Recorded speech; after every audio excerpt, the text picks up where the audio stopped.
brought up the term privilege, to match that with the power that comes along with being white.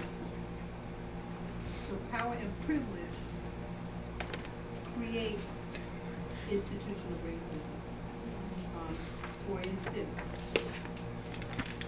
how many students have access to honors classes and AP classes? So there's a small percentage of you in the classroom.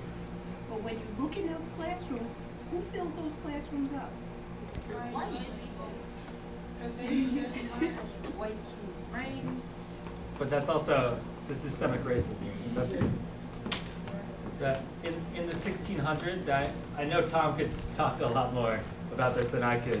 I know Dr. Dunbar and Ruben and Mercedes and Melissa and everyone, Janine, and all of you in the room have so much knowledge together that if you're like, oh, I know something about this, feel free, because just because I'm talking right now, our community is much stronger when all of the voices are heard. In the 1600s, there is this system that was devised that W.E.B. Du Bois, who's this really brilliant black intellectual who helped start the NAACP, and who's heard of the NAACP? Alder Hooper Hammer.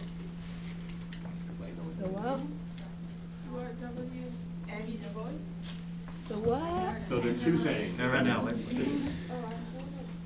So the NAACP was. Does anyone want to explain it? The national. Go ahead. You got it. You take it. Come on. National Association For the advancement. of colored people. There you go.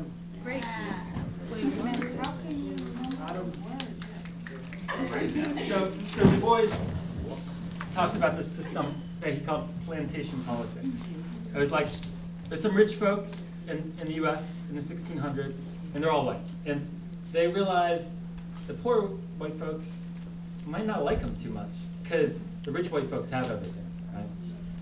So the rich white folks devised this system of plantation politics. That after they stole black folks from Africa, they realized that some poor black folks and poor white folks might get together and be like, okay, this system doesn't work for either of us, and do what Mercedes was talking about, organizing across color lines and flip the script and say, we're going to devise a new system that meets the basic needs of our communities. And also what's important is that there's more poor white people and more poor black people than there are rich white people. So if you get them together, then it's easy to take over. You have more people in power to take over the small group of rich white people, which today is showing up with like the 99% and the 1%, that idea from Occupy Wall Street. Yeah. So Du Bois's idea, like Mercedes was saying, still exists today. And inside the community organizing, like that I do and that Mercedes does and other folks do, there's this idea of a wealth pyramid that up at the top, you've got the folks who devised that evil system to keep everyone apart. The 1%, right? And the 1% controls what percentage of the wealth? Like a huge percent of all of the wealth in the country, all the cars, all the houses, all the money, all the land. It's astronomical. It's 20, I want to say 27%. I could be off. And then the top 10%, what was it? What's that, the 18%? Below that 1% is what, 18%? Yeah. Or, And the top 20% control 90% of the nation's wealth. and they all believe they're 1%. They don't get it. So up here you have folks who are making over $340,000 a year. That's top 1%, you know? That's the rich of the rich, you know? And then no, teachers are down here with the rest of us, making like $30,000, $40,000 a year. But in the top 20%, they control 90% of all the wealth in the whole country. Guess what color those folks are? White. Guess what color those folks have always been in the U.S.? White. Yeah. And it's because of that evil system of plantation politics that they keep everyone down here, the bottom 80%, the bottom 99%, from saying that system doesn't meet our community's needs. That keeps us from getting the healthcare we need, keeps us from having the transportation, getting into the colleges we need to get educated. It keeps us going to prison more than the folks up here. How many of these folks do you think get locked up for their whole life? Never. Yeah, exactly. So it's separation, so they keep us separated so that we can't come together to dismantle the system. So who's heard of the economic recovery? In 2008, there was this big crash, right? So in 2008, there's this big economic crash, and then the media recently has been like, oh, there's a recovery happening. There's a recovery. Has anyone heard that in the media? No.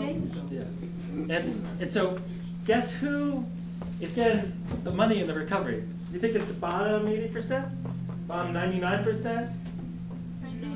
No. Top 20%? Top 1%? Who thinks top 1%?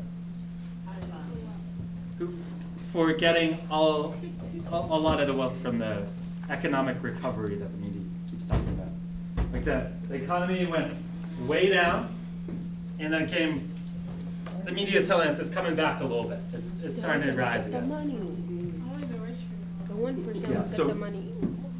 The top 1% got 93% of the money that was generated in the economic recovery since 2008, which means we did it, right? It means our communities did it. So when the media talks about the recovery, they're talking about these folks, the top 1% that control, thank you Mercedes, 42% of the wealth of the whole country, and the next 19% controlling 50% of the whole wealth of the country.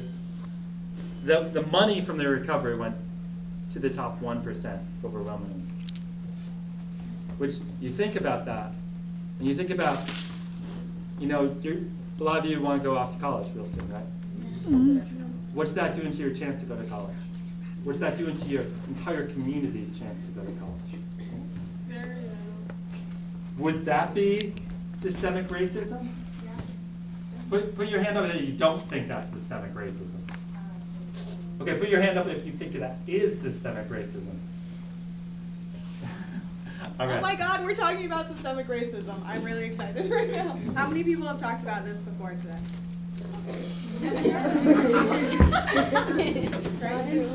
Right, exactly. Yeah. It's really important, really important. Can I intersect something while we're talking about Yeah. college education, systemic racism?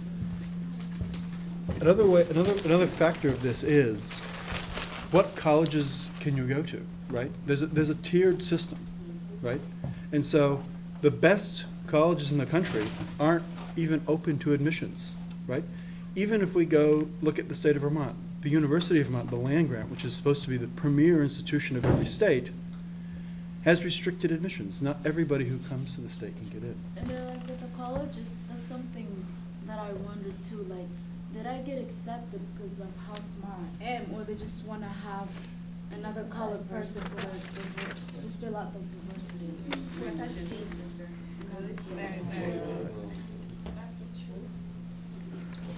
Yeah. First of all, you're really smart. They just want to bring in. Do we have any other thoughts? Alyssa wanted to bring it back to the question around white privilege and what that is. So how's white privilege tie into this economic pyramid? Remember all that stuff, all those numbers I was just throwing at you? And that board breaks it down better than I could. How's white privilege playing?